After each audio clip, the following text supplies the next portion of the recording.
Welcome back to Via Television. We are bringing you into the world of empathy. And I am here with my very good friend, Gerda Frieberg, a fascinating woman, very beautiful woman. And I want to thank you very much for joining us, Gerda. You're welcome. I'm glad to be. It's lovely to have you. I want to begin this interview with a very fundamental question. Many survivors that you know, or that I would know, who are living, who have passed on, found that after the war, it was a time for them to find some rest, to find a little bit of quiet. And of course, that's appropriate.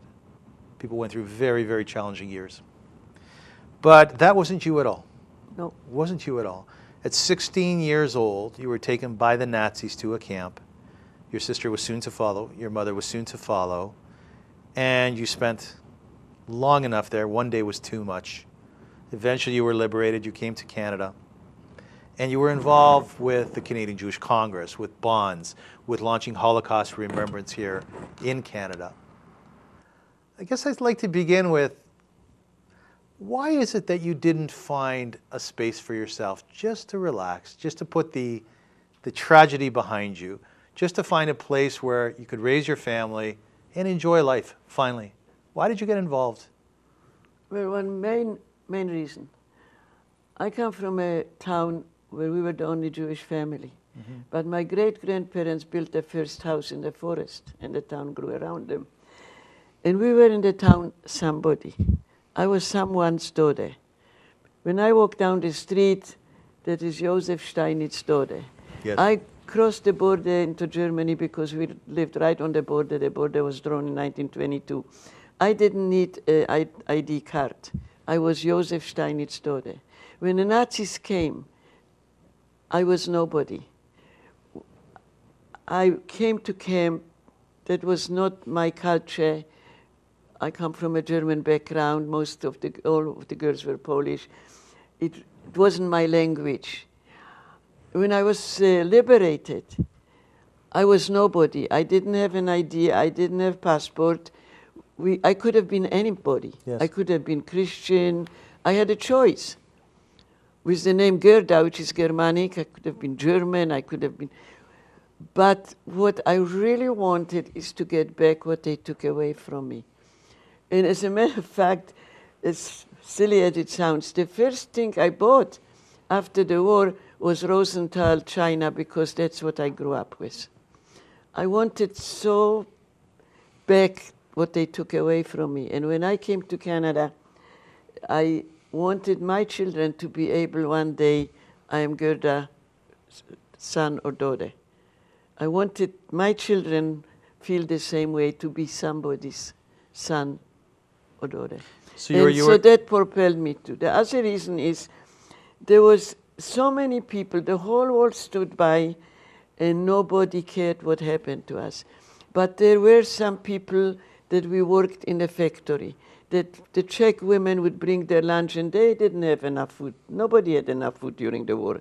But they would bring an extra sandwich, leave it on the windowsill and walk away. Yes. And these were women that worked in a factory. They weren't rich. They didn't have that much food at home.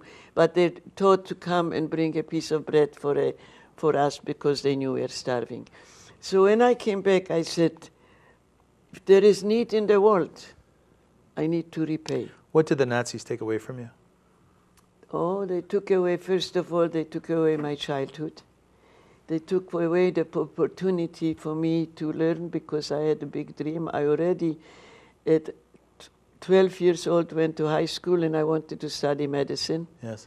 Of course, when they marched in our town, then Jews were not allowed to go to school. They took away my home, they took away my father, they took away my entire family. My sister, my mother, and I, the only survivors, 172 people in our family that perished during the Holocaust. So the amazing thing, the stories of the survivors are also compelling. You were taken away by the Nazis on the last night of Pesach. And when you told me that, the image that I had in my head was of my own family's Pesach Seder. The table's long, there's a lot of people sitting around, it's beautifully set, the matzah is out, the Kohen the Levi, the Yisrael, the wine is there, 4 cups of wine. And I thought about this 16-year-old girl, Gerda Frieberg, Gerda, and the Nazis coming into your home and taking you away. I imagine you have very, very clear memories of that night.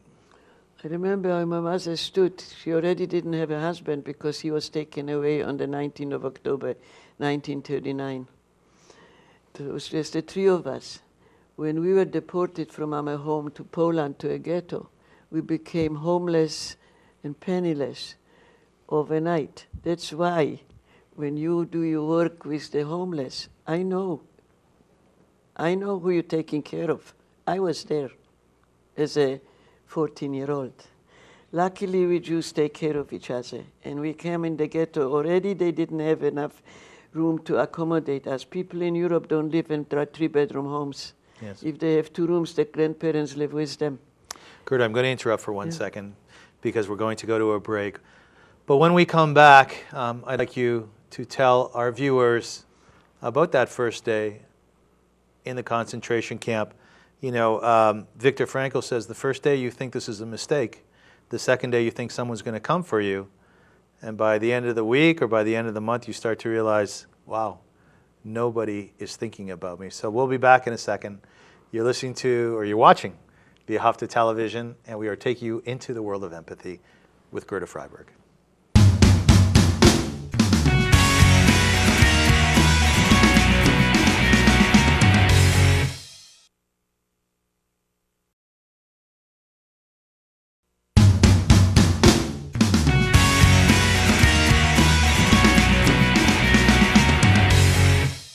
Welcome back to Via Hafta Television. We are interviewing today Gerda Frieberg, and I'm once again very grateful to have her as our guest. Gerda, in the last segment we were talking about the very first night of Pesach when the Nazis came in and took you away.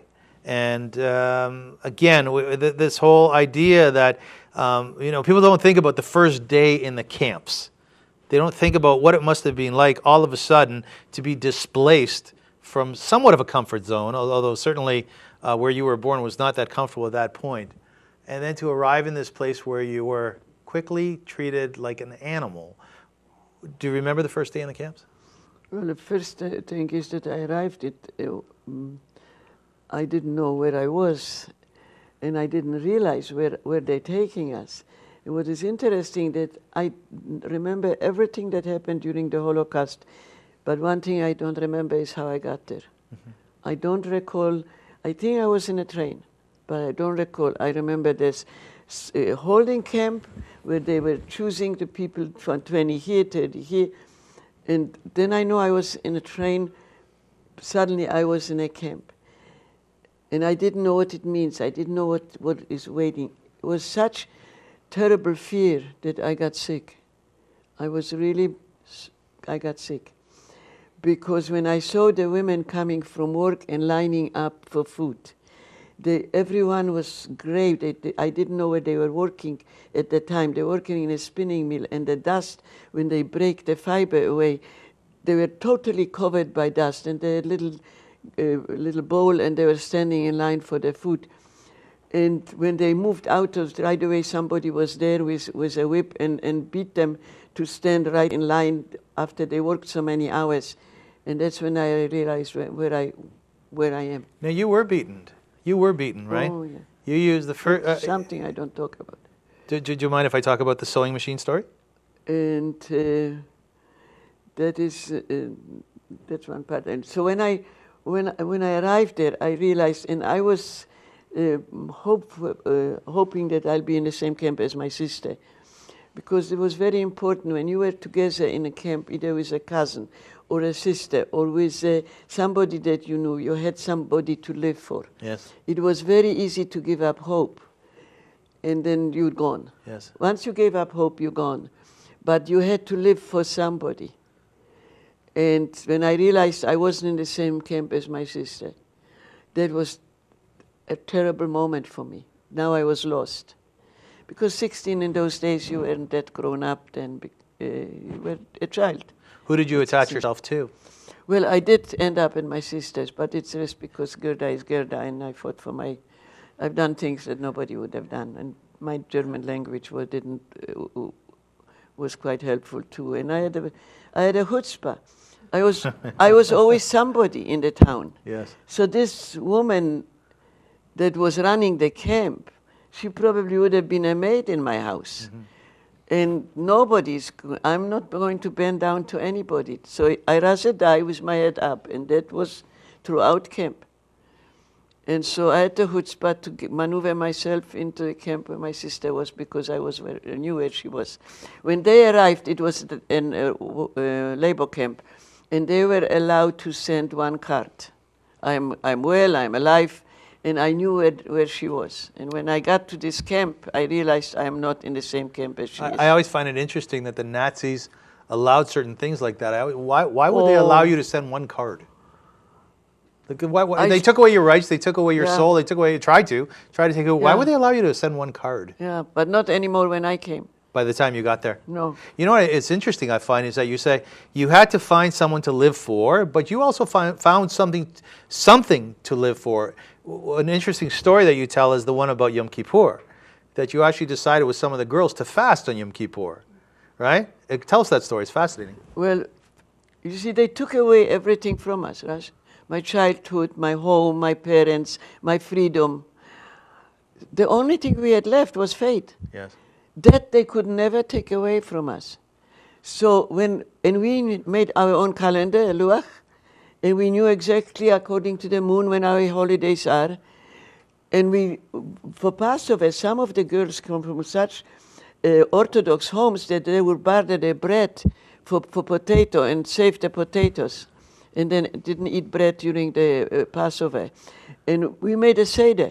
We would pick, first of all, we took grass for the green. We would look for bones from birds that flew over our camp. And we had potato. And whoever remembered the Haggadah would recite the part. I did it in German. Which part did you remember? Mit ausgestreckten Arm. That's with outstretched arm. Yeah, yeah. Right. I don't remember it anymore, but I did my little part that I remembered, and then I also knew how why is that evening, Was ist danach von Pesach anders von aller Nacht von der ganzen Jahr? Warum ist diese Nacht anders in German? Yes. So we would do and we would remember it's Passover. When it came Yom Kippur, we did not line up for food. So the next day they wouldn't give us food. So you went for 48 hours without food. Right.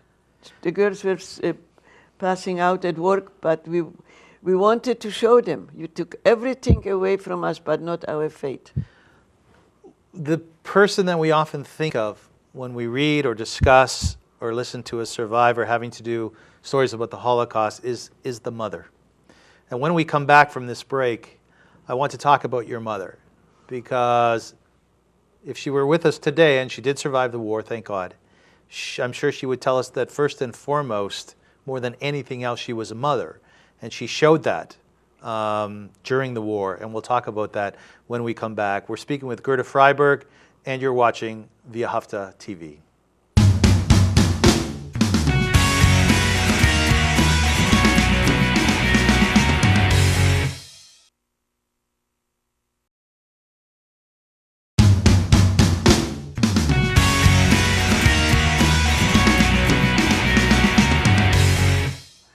Welcome back to Via Hafta TV with Gerda Frieberg, a Holocaust survivor, a Jewish leader. You were telling us in the last segment, Gerda, that you made a Pesach Seder in the camps. Well, wasn't that dangerous? Well, they didn't know. We were waiting till the guards went to sleep, when the lights in the barracks were dark. So we would come down from our bunk beds and we do it, and we whisper it. And when we finished, we'd sing the Hatikvah in a whisper, because if they would have caught us, I wouldn't be here to tell the story. And whenever I'm at any function, and I can never finish singing the Hatikvah without crying. Yes. Your mother. I always see myself in camp. In your mind's eye. You never leave. Yes, I would imagine that's the case. Yeah. Now, your mother was the last of the three of you. Really, it's your father was the first to go. Mm-hmm. My sister, then me. Your sister, yourself, and then your mother. Mm-hmm. Your mother jumped a truck on the way to Auschwitz. Yeah. She jumped off the truck and hid in a Jewish cemetery, and then they found her with dogs. They looked all over the town if there were any Jews hiding anywhere. They found her on the Jewish cemetery. And she asked, chutzpah, the two of us. Chutzpah's in the family, eh? And she says to the two soldiers that, or whoever picked her up, and says, would you mind taking me home? I want to change because my clothes is wet. It was raining. I've been there for so many days. And they said, sure. And so when she came to her room, she said, would you mind to wait outside because I have nowhere to get changed with you in the room here. They went out. She locked the door and jumped out the window and went to another town. But finally there was nobody, no Jews, nowhere, and anybody found everything was already, Judenrein, what they called. And so she knew where I was and how I got to camp because you find ways to communicate. Yes. And so she went to the same holding camp and she just went in and said, I'm volunteering. I want to go to my children. And I actually started it. It's an interesting story. And the commander of that camp remembered me. And so he says, wait a minute, a year ago, she said that was my daughter. And so we stand in line to get to camp after work on a Saturday afternoon. And as we line up to go to camp, over the bridge goes one SS guard with a woman with a little suitcase like this. I still have it. And as they come closer, I see that's my mother. This you'll never hear anywhere. Like things were happening during the Holocaust that just non-existent. Well, what happened when you saw her? What did you do? Well, we screamed out mother, and that was the last time we called her mother because she was the only mother in camp. And there is no way I would call her mother when not one of the girls had a mother. Just out of respect for them. Never called her mother. What did you call her afterwards? We just in conversation you don't have, but we never said, mother, where is this or what is. But now we were three of us, so we were taking care of each other. Yes. So when one was weaker, we just gave him another piece of bread. This is when you had somebody to live for. And so I also got for her a better job, because that's who I am and that's how I am. Did she take care of you and you took care of her? No, I took care of her. And you took care of your sister as well? Yeah, I were reversed role. My father, when they took him away, he looked, before he left the house, and he turned around and he says, take care of your mother. And I did. Then she passed away at 76. I was 13 when my father was taken away. So it was 3 years before you were taken away. Yeah, I was 3 years in the same camp. And we were lucky that we were taken so early, in 1942 in April. Most young people were still home.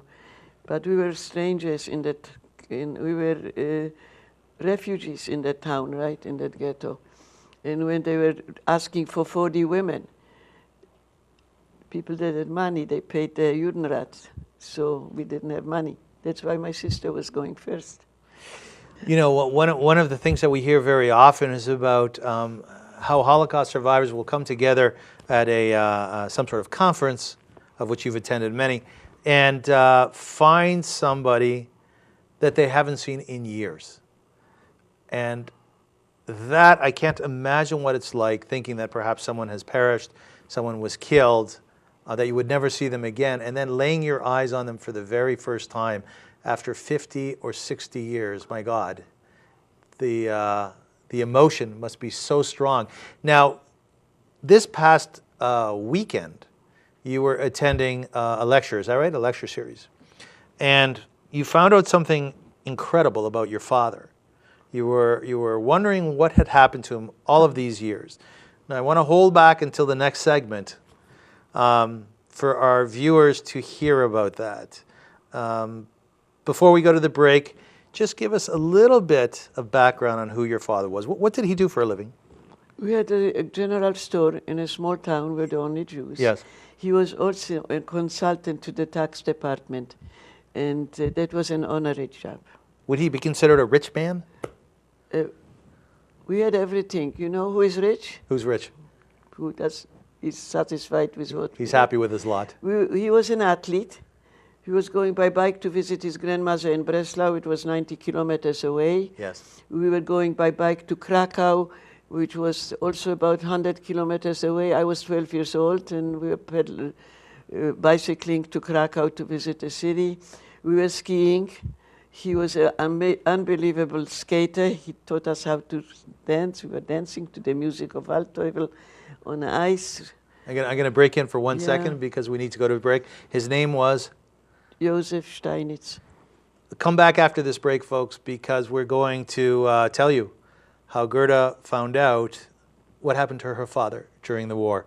You're watching Via Television, and we're taking you into the world of empathy with Gerda Frieberg.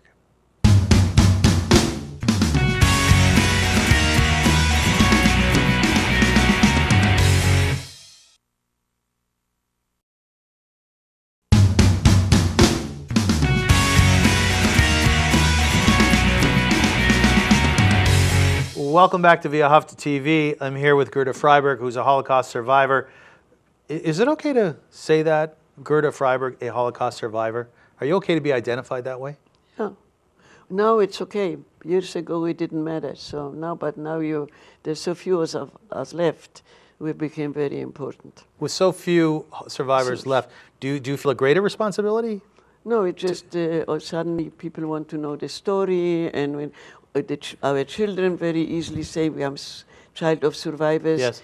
Years ago, the children were embarrassed to bring their friends because the survivors didn't speak a proper English. They were embarrassed. Well, they called them greeners as well. That's right, and we weren't accepted, and you don't even want to hear my story about my beginning in Canada. But survivors we didn't have roots. I was nobody's daughter in Toronto. Did you cover up your number when you first came I never had a number. That's why I was lucky. I came to concentration camp direct from home. I came to the holding camp and to the camp, and not to Auschwitz. And Auschwitz existed already, but not for Jews and not for that mass evacuation. There were homosexuals. There were the Polish partisans. The Auschwitz opened later in January, after the Wannsee conference. Auschwitz became a killing field. But before that, it was just like camps. They have the Gulag in the Soviet Union, or jails or so for people, criminals, and so we never went to Auschwitz. So you didn't have a number then? No. So let me ask you this. You know, it's natural to segment ourselves. Yeah. Do survivors themselves make a distinction between those who were in Auschwitz and those who weren't, those who have a number and those who don't? You see, we even consider the Russian Jews survivors. Yes. Some of them never saw a boot, an SS, but they were displaced because they were running away from, as the German army was moving in, the Russians running away further into Russia. So they lost their homes, and so today they claim they are survivors. So if you were displaced, if you lost your family, if you were in concentration camp, it doesn't matter if you were in Auschwitz or you were somewhere else. We survived because our families didn't, right? When I was 13 years old, Gerda, I had my bar mitzvah. And I remember that well. And I remember standing up on the bima with my father, of blessed memory. And it was a very naive, simple time. When you were 13 years old, the Nazis came in and took your father. As you said, he turned around before he was taken away and said, "Take care of your mother." And it wasn't such a simple time. A 13-year-old girl should never have to go through that. And all these years you've been wondering what happened to him. Recently you found out. Well, he was taken away the 19th of October in 1939. And this is our lives. October comes, I look in the calendar, 19th of October, so many years later, more than 70 years later. I remember the day, how he walked out, how my mother was running around, gave him another sweater, another scarf, you don't know where you're going. And they took all the men from Upper Silesia, from 16 to 60. And we didn't know where they went. And so it was my mother, my sister, and I. At least we stayed home, and we still had a roof over our head. And then in March of 1940, there was an edict to, first of all, they took everything away from us. We weren't allowed to have any silver, so the candlesticks and whatever was in the house, silver. They took away my little earrings that my grandma gave me when I was born. All the jewelry, the wedding bands, everything, all gold, all jewelry has to be delivered today. If a woman had a fur coat, you weren't allowed to wear a fur coat. And so you had to deliver it to the police. And then they deported us with 20 kilograms of our belongings. I remember my mother walking around in the house what she should take. Should she take the pictures of her parents and grandparents, or the gift that her grandmother embroidered for her wedding? Or should she be practical and take a blanket? And as we left our home, she stood with the key in her hand and says, "Why I'm locking the door?" Yes. And we didn't know where my father is. Nobody knew what they happened to these men. And then we get deported to Poland, to a ghetto. We lived there for 2 years. When the war with Russia began, my father jumped off the train. They took them away into near Lemberg, into the east of Poland. And they took them in a forest, and when they unloaded the train, they shot the people in the forest. My father, athlete that he jumped off the train and ran away. Just so happened that a few months before, because he was volunteering for the tax department, they offered him a trip down to the eastern part of Poland, and he met a Jewish family. Mm-hmm. So when he jumped in the middle of the night, he ran across into the Russian-Polish territory, because, yes, the Russians also moved up, and went to the town where these people were, and at least he had a door that's opened for him. He had all kind of jobs, and then he learned Russian by walking down the street and reading the store names, and that's how he learned Russian and learned to write, and they offered him a job in an office. But you found out recently, how did he end up? So he was there. He missed his family so much that when the war broke out and the Germans moved past the town where he was, which once was Poland but was occupied by Russia. So when the Germans pushed the Russians back into Russia, my father stayed behind and decided to come back. Uh-huh. And he was traveling as a Polish farmer. And he came back into the ghetto one morning and knocked on the door, and I didn't recognize him. But he came in, right away we hid him. My grandmother was deported to the same town, and we didn't tell my grandmother that her son came back. Yes. Because we were afraid that all the women would tell somebody so excited her son is back, and they would come and pick him up. So we would hide him. I made a curtain between the wardrobe and the wall, and we put a chair behind, and the door was always locked. And when somebody knocked on the door, he went behind the curtain and was sitting there, and nobody knew that we had him at home. Gerda, I'm going to interrupt for 1 second. Yeah. I'm sorry. We have to go to a break. But when we come back, I'd like to pick up on the story and find out what happened to your father ultimately. You're watching via Hafta Television, and we're taking you into the world of empathy with Gerda Frieberg.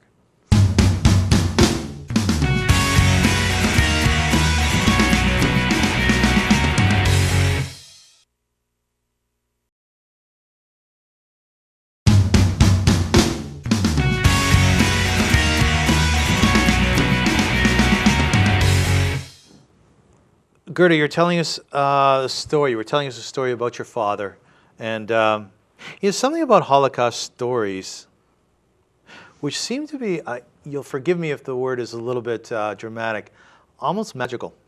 Your father came back, and you hid him, mm-hmm. and you didn't tell the grandmother because you were afraid that as an older woman, by mistake she would report, or she would say something. She'd be so happy. She'd be so happy she would say something. But you hid your father, and that in itself is unbelievable. Having the ability to take care of your father seems as though you've taken care of everybody in your life. But then you were taken away, mm-hmm. and only recently did you find what happened. You left that home, Your father was hidden inside. Yeah. What happened afterwards? Well, they caught him on the street and took him away. And actually, my mother actually didn't know where he is, so she was all alone. Which I told you the story about how she came. Yes. What happened when I went? We were going from the factory to our barrack. It was about 2-3 kilometers, I don't know. And we worked night shift, 24 hours there, factory work, because we were in a war-related industry. It was a spinning mill, and we would do the yarn for tents and uniforms. And as we are walking in a column, the SS guards were walking up and down, just to see so nobody runs away. There's no point in running away. Everybody would recognize you wherever you were. And one day, there is a guy on a bike riding in middle of the night next to our column.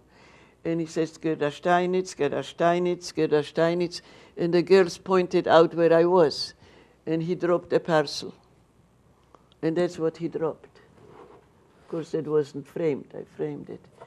He brought me a drawing that an artist in his camp drew of him. That's amazing.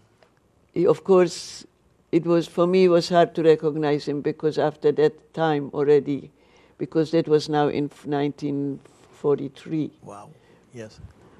And he also sent with it a book, and he inscribed it inside.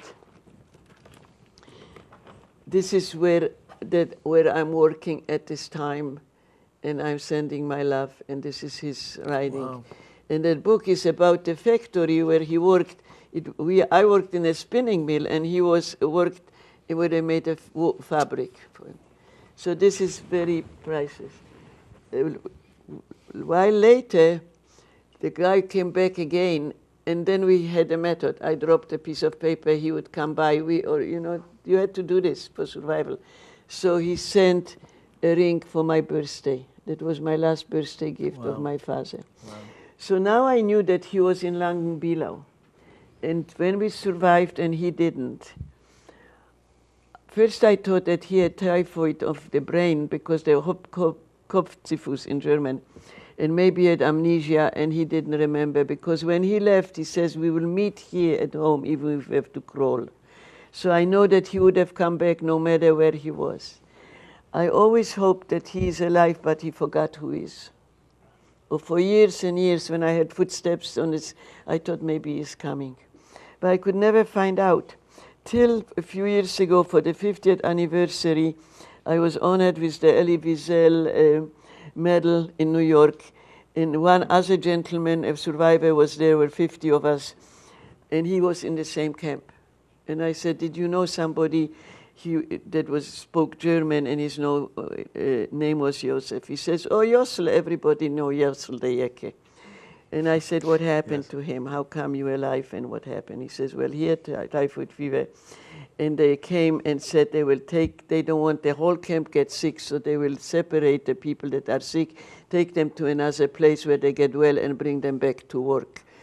And so my father was in that transport. So now this is all I knew till then. Till this past Sunday was International Day of Holocaust, designated by the United Nations, and there was a lecture in New York University. And just so happened that two professors translated a diary of a young man from Amsterdam, just like Anne Frank. He wrote a diary. Mm-hmm. And they translated it in English. And they talked about this kid taken from Amsterdam to Auschwitz, from Auschwitz to a camp Langenbilau. And now I'm listening. That's the second time I meet somebody. Well, of course, that kid isn't alive, but the diary survived. And so they were telling, in his diary, he tells that they took the sick people and told them they go to another camp, and then they killed them all. They took them by train and took them out, and they killed them. So after 67 years, I found out how my father died. I'm so sorry. Because when you don't bury your loved one, there is no closure. Yes, I'm very sorry for you. So it's just coincidentally that I just last week bought a book about the Camp Gross-Rosen and realized that his camp was a satellite of Gross-Rosen, and so was ours. And this is why the man on the bike we were so close. You're watching V'ahavta TV, and we're taking you into the world of empathy with Gerda Frieberg. When we come back from the break, we're going to tell you about a special show that Gerda is bringing to Toronto. As we said at the top of the show, you decided that you were going to be a leader, a Jewish leader after the Holocaust, and indeed you've done so. So we're going to dive into that world for a few minutes, but for now we're going to take you to a break.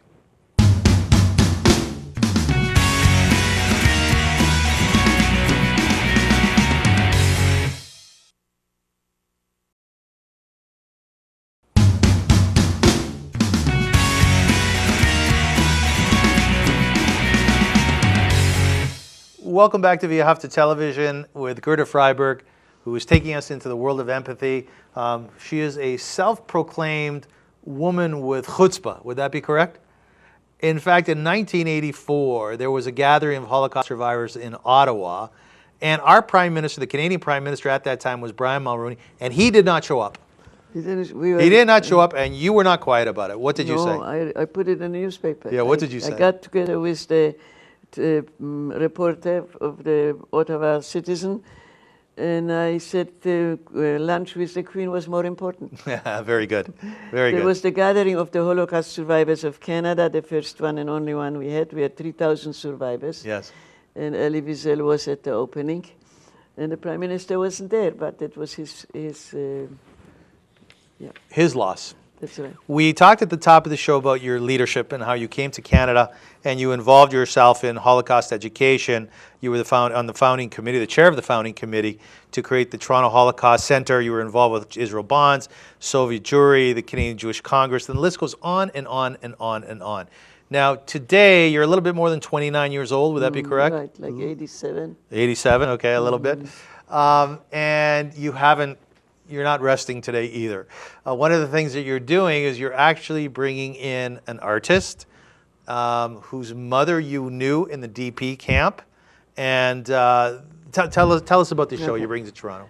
I came to the DP camp with my sister and my mother, and we have to eat, so I was sewing. I wouldn't want to see it today, what I did, because I'm self-taught.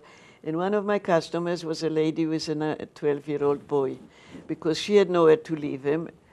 He came every time she came for a fitting. He would sit on my bed and always drawing piece of paper, never came with a piece of paper. And she always said to me, I have one dream. We lost the entire family. He is all I have. He's 12 years old now. He already displayed his art when he was 9 years old in the Vilna ghetto. The poet Sutskever took him under his wings, and now I worry that he'll never get the education that he needs. I'd like to get him in an academy. Well, 2 years later, he was 12 at the time when I met him. 2 years later, State of Israel was born and people were leaving. We had nowhere to go. Nobody wanted us. So they left. They went to Israel. I left. I also went to Israel, but a little later. And I lost them. And I never knew his last name. He was Samuel, and we called him Samek. And every time I saw any painting with a Jewish a subject, I was always looking, that might have been him, but I didn't know his name. Every Jewish museum, I always looked. Till 2 years ago, I woke up at 5 in the morning, turn on television, Bravo, two gentlemen are sitting, and I see one is interviewing the other, and he said, what is this painting? He says, this is Vilna. And it goes to the next painting, and that is when the Nazis marched in. That was the Vilna ghetto. Well, now I am in my territory, so I'm staying with it. And he goes on, and he says, and this is Landsberg am Lech in Bavaria, where I was with my mother. Well, I jumped out of bed. I was waiting for the credits to scroll, and I Samuel Bach. Okay, I have no name now. Where is he? So the owner of the gallery was the guy that interviewed him, that represents him. And so I took the name of the gallery and I wrote him a letter. Dear Mr. Bach, are you the little boy that came to a dressmaker in the big DP camp? Very good. And if you are, your mother must be so proud of you. Very good. And then I sent it to the Packer Gallery, and the next thing I knew, I got a catalog from Yad Vashem where his first big exhibit was, and a letter and an email from Sam. And he says, so when do we get reunited? Well, Porte goes every day to Boston, so I got on the plane and I flew down to Boston. Well, that was an amazing, amazing reunion. And when I saw his work in the Paquet Gallery, I asked if he ever been to Toronto, and they said no. I said, he's never been to Canada, no. He exhibited all over the world, world-known artist, accomplished artist, spent 30 years painting on the theme of the Holocaust. He took this little boy from Warsaw with the hands up. Yes. Everybody knows that photo. And put his own face on this little boy when he was that age, and did 36 series of 36 paintings. So when is the show coming to Toronto? The show comes, will open on March 1st, and it's be here till April 30th. It's in the Columbus Center, 901 Lawrence Avenue. And it's it is not a for sale show. There is not one painting that's an exhibition, because he tells his story with the brush. Very good. Gerda Frieberg, Yeah, I want to thank you so much for being with us. you're welcome. I always enjoy my time with you, and I always learn something from it. And really, on behalf of all of our viewers, the Jewish community, all peaceful people, I wish you well, because you've had your struggles. And I thank you so much for your leadership and what you've done for the Jewish community, what you've done for the world. And that I hope the footsteps that you hear in the future are only footsteps of good men and good people, because you so deserve it, and for the peace that you brought to our world. Thank you for watching Via Hafta Television. It's brought to you by Via Hafta. To learn more about our organization, please go to www.viahafta.org. And we look forward to future shows when we will be joining you once again. God bless. Thank you.